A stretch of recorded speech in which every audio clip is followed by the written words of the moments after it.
सियासी गलियारे की हर हलचल, बात पटना से दिल्ली तक, नजरों से टटोलेंगे, धड़कनों से गुजारेंगे, सबूतों पर कसेंगे, उदाहरणों से संवारेंगे।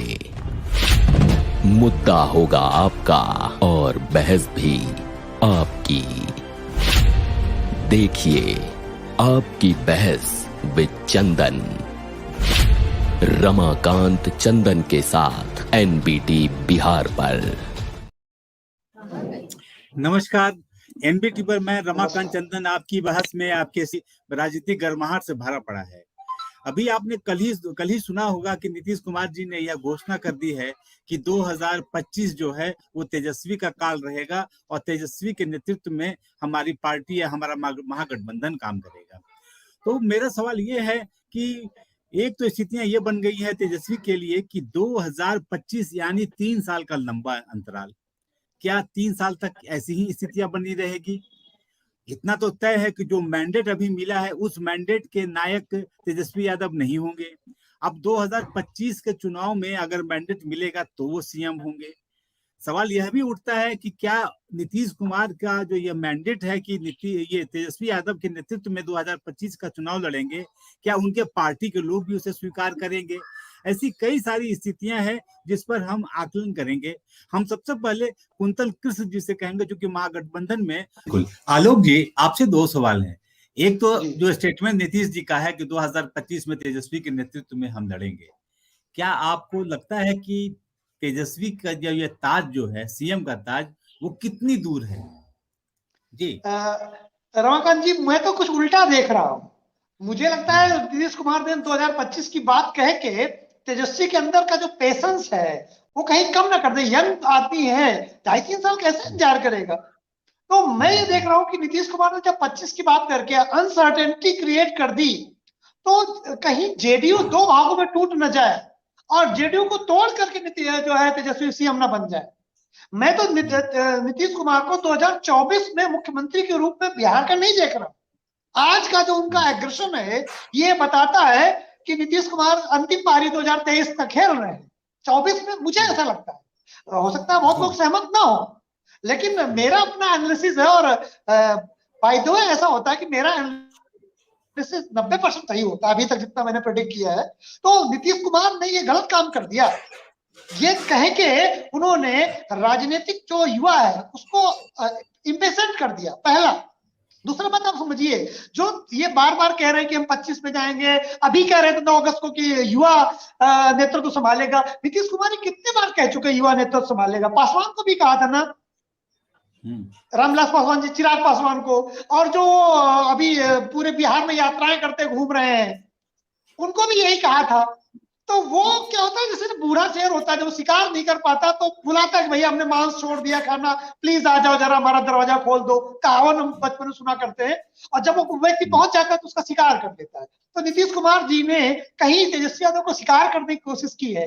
लेकिन मुझे लगता है इस बार नीतीश कुमार जी जो पॉलिटिकल मैनेजमेंट करते रहे 17 साल से, कभी इसके साथ कभी उसके साथ राजनीति में रहे हैं, इस बार गड़बड़ हो गया है। और नीतीश कुमार के साथ पॉलिटिकल मैच्योरिटी दिखा रहे हैं तेजस्वी। वो कहते हैं इनको इतना बदनाम हो जाने दीजिए बिहार की राजनीति में कि इनकी क्रेडिबिलिटी कम हो जाए। जो मिस्टर क्रेडिबल थे वो इनक्रेडिबल हो जाएंगे। और तेजस्वी यादव 23 लास्ट तक मेरा अंदाजा है with in year Nitish Kumar की जगह बिहार के मुख्यमंत्री के रूप में मैं तेजस्वी यादव को देखता हूं। जेडीयू टूटेगी 2 भागों में, एक जाएगा आरजेडी के साथ, एक बहुत बड़ा धड़ा जाएगा बीजेपी के साथ। और बिहार में 2 दलीय व्यवस्था स्ट्रांगली चलेंगी, एक आरजेडी और एक बीजेपी। आज के इस एग्रेशन से मुझे यही लगता है। जी बिल्कुल आलोक जी, आप हम 2 चीज आपसे जानना चाहेंगे। एक तो ये कि बिहार की राजनीति की ये मजबूरी रही है पिछले 1.5 दशक से कि आधार किसी का और चेहरा नीतीश जी का।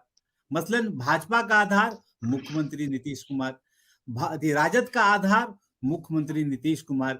ये आधार के ऊपर चेहरा कब तक हावी रहेगा? क्या आगामी चुनाव में भी नीतीश जी का भविष्य ऐसा ही रहेगा कि उनका चेहरा हावी रहेगा आधार वोट पर, या कुछ नया होने जा रहा है? देखिए रमाकांत जी, हमें ये बात समझनी होगी कि नीतीश कुमार पिछले 17 साल से मुख्यमंत्री क्यों है। अगर ये समझ में आ जाए, भाई बीजेपी बड़ी पार्टी तो भी मुख्यमंत्री वही, आरजेडी बड़ी पार्टी तो भी मुख्यमंत्री वही, क्योंकि बीजेपी और आरजेडी दोनों का वोट बैंक एक फिक्स हो गया, स्टैग्नेंट हो गया, वो बढ़ा नहीं। और नीतीश कुमार जी के पास जो वोट था वो शिफ्ट कराने की क्षमता रखते रहे 17 सालों तक, तो वो शिफ्ट करा ले आते थे। अगर वो बीजेपी के साथ उनका वोट बैंक जो 12-13% था वो जुड़ जाता है तो बीजेपी सत्ता में आ जाती है, अगर वो आरजेडी के साथ जुड़ जाता है तो आरजेडी सत्ता में आ जाती है। तो जो इनके पास ट्रांसफरेबल वोट रहा नीतीश कुमार जी के पास, उसका उन्होंने भरपूर फायदा उठाया। और भारतीय राजनीति में इतने कम वोट के बाद कोई व्यक्ति 17 साल तक बिहार का मुख्यमंत्री रहे, इतने कम वोट बैंक में दूसरा कोई व्यक्ति मिलता नहीं।